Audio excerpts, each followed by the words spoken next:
Ah, teeth. One of nature's great remaining mysteries. Some are crooked and brown, others straight and white, like the audience at an Ed Sheeran concert. But what are teeth? Where did they come from? Where did they go? Where did you come from, Cotton Eye Joe? In this video, I will answer a question vaguely related to the ones I just asked, namely what the teeth of people throughout history were like, in the form of a tier list. Let's go. Before the invention of agriculture, people spent their days hunting animals and gathering stuff. If you've ever tried to live purely off what you find in nature, you know that shit's hard to chew and low in sugar. The upside is that a diet of roots, meat and seeds meant that hunter-gatherers had giga-chad jaws and healthy teeth. Turns out the key to looks maxing isn't mewing and being insecure, but eating radish and going outside. Being human, some hunter-gatherers still find ways to fuck their shit up. For example, the Hadza tribe from Tanzania is known to eat honey to the point where they get dehydrated. As a result, their teeth are fucked.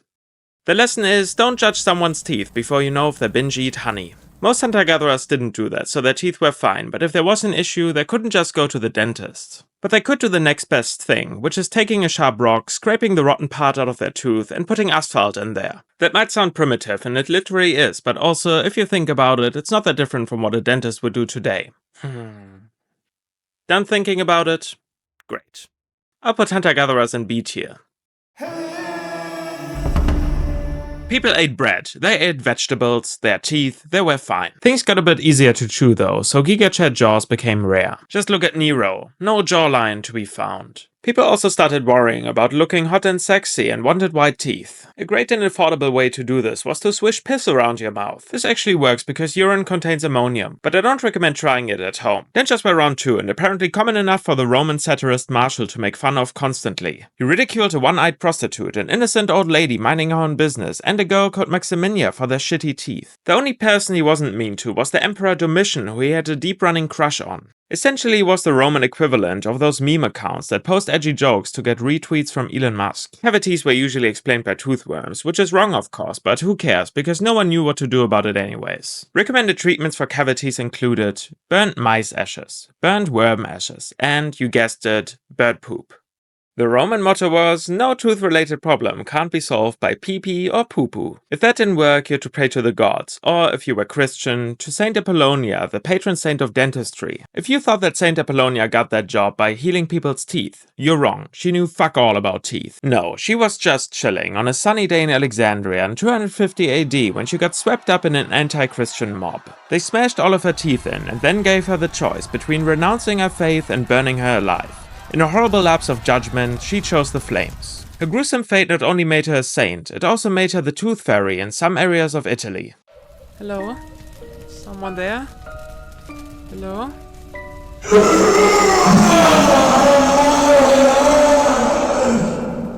Here, have €5. See you next time. I'll put the average Roman in A tier and Saint Apollonia in F tier. The mainstream media wants you to believe that medieval peasants were smelly and had bad teeth, but that is a lie. We associate bad teeth with poverty, but the truth is that much like during Antiquity, the food most people ate was teeth-friendly. They also didn't buy into big dental care propaganda and chose natural ways to brush their teeth, like rough cloth and finger. And if there happened to be a bad tooth, they just had the blacksmith pull it out. No problem. Medieval teeth belong in A tier, nowhere else. Astute observer that you are, you probably noticed that most everyone's teeth so far have been good. But why is there the belief then that people in the past were like, so ugly? The reason is my little friend here, Sheldon the Sugar Loaf. Say hello, Sheldon. Hello. Sheldon may look like something you put up your butt, but in fact, this is how sugar used to be sold. At home, you just used your own sugar nibs to break off what you needed. Sugar was extremely rare in Europe up to the 1700s when Europeans found a loophole where they colonized the Caribbean and enslaved millions of people to work on sugarcane farms to drive the price down. Smart. Because it was expensive in the beginning, aristocrats were the first to enjoy a sugar-rich diet. A famous example is Queen Elizabeth I, the chaperone of the 16th century. She loved herself a sweet treat, so much that all of her teeth rotted away in her mouth. But she did everything in her power to prevent that, like brushing her teeth with a special paste made from sugar. Since the Kardashians hadn't been invented yet, Elizabeth was the biggest influencer of her time, and other nobles bent over backwards to get beautiful stained teeth like Her Majesty. This only goes to show we live in a society, and white teeth were not always the ideal. Another sugar victim was Louis XIV of France, who by the age of 40 had no teeth left at all. People often just had their teeth pulled out once they started rotting, so dentures George Washington were in high demand. It's impossible to say dentures without also saying George Washington, whose dental journey apparently deserves its own Wikipedia article. When he was 24, he paid a Dr. Watson 25 cents to have his first tooth removed, a fair deal considering the cost of healthcare in the US. By the time he became president, he only had one tooth left, which he later gave his dentist John Greenwood as a gift. He had several pairs of dentures made from metal, human teeth, and ivory. Of course, in true founding father fashion, he got some of these teeth from the people he enslaved. Apparently his dentures were not very comfortable, and to be honest, they do not look very comfortable, and constantly stained brown by wine, so many people thought that they were made out of wood. Due to their rotting and missing teeth, we'll have to put Elizabeth I, Louis XIV, and George Washington into F tier. My examples so far have been very focused on European history, but the truth is that people in other parts of the world also have teeth.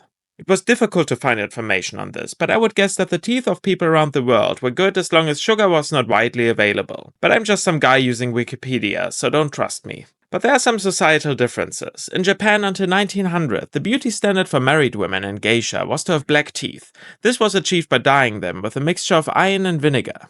As Japan opened up to the West, this tradition was shamed out of existence by judgy visitors like one Rutherford Alcock, who said, "The mouths are disfigured like open sepulchres," which he undoubtedly only said to show off that he knows what a sepulchre is.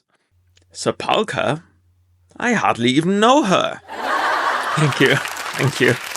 Let's move on. Alright, let's move on. I'll put Geisha in A tier and Rutherford Alcock in D tier for being a meanie and having a silly name.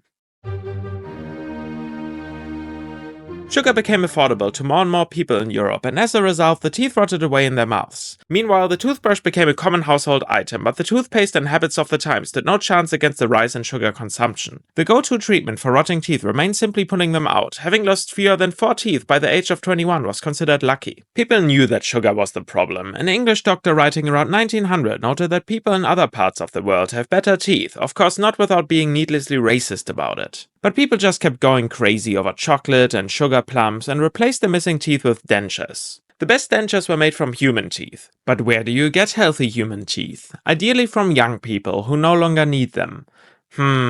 Whoa. Yeah. What is it good for? For increasing the supply of human teeth. Such dentures were called Waterloo teeth because of the Battle of Waterloo in 1815, where 50,000 soldiers suddenly lost any use for their own teeth.